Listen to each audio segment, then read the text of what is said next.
And she's how old? ¿Y tú tienes 15? Sí. She's 15. 15. And when does she turn 16? ¿Y cuándo cumple 16? En mayo. In May. We have to find her a family. In May. And how long has she been here? ¿Y cuánto tiempo llevas con el ICBF? Ya llevo 9 años. 9 years. When I was there and waiting for a family, I was not really waiting because I was older and I lost my health.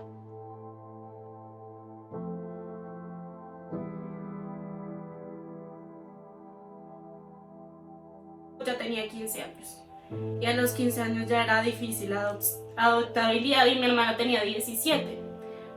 Siempre, eso fue lo bueno, siempre fueron sinceros, como ya eres muy grande y entonces uno ya sabía que esa idea era muy lejana.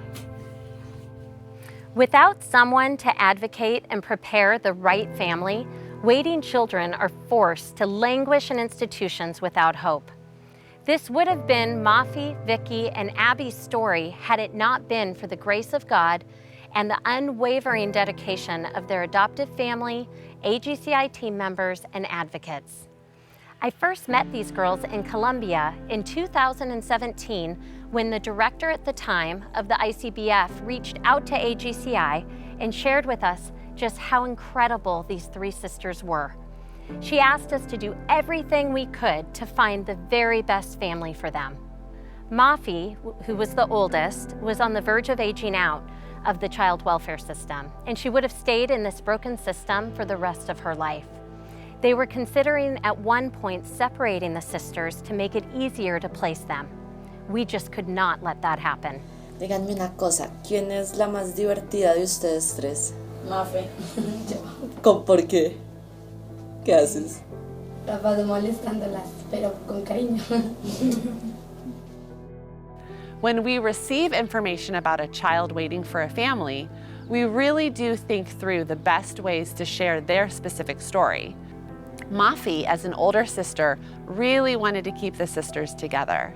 She was about to age out of the system, and it was a challenge to find the right family that was open to her age, their background, and a sibling group. We reviewed over 50 families looking for the right family for these girls that would be emotionally prepared to parent older siblings from a hard place. We really were searching for experienced parents who were prepared to walk this journey.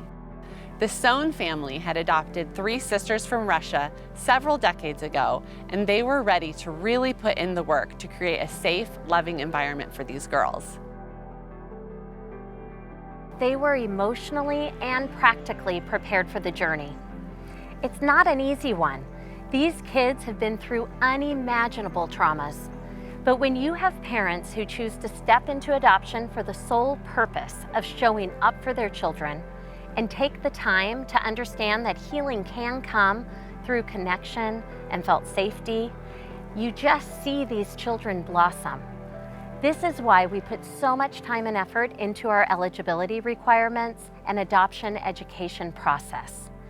We want to see children and families thrive and for everyone to feel the blessing that adoption is. When you equip parents to meet their child's needs, give the child the space and acceptance they need to thrive, the healing that God can do is truly miraculous. Without our donors and their support of our adoption grant fund, some amazing families would not have had the ability financially to step into the adoption process. Those grants truly can be the difference between a child spending the rest of their lives in an institution or getting to come home to their forever family and knowing the eternal love of Jesus.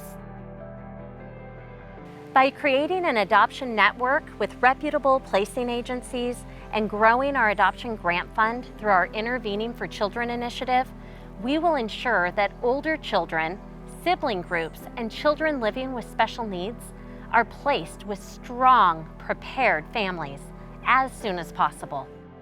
O sea, estar un niño en espera es como si estuviéramos esperando, no sé, algo que, Dios mío, va a llegar lo más grande. Es muy duro seguir esperando algo que nunca llegó. Mi mayor sueño era tener una familia, de verdad.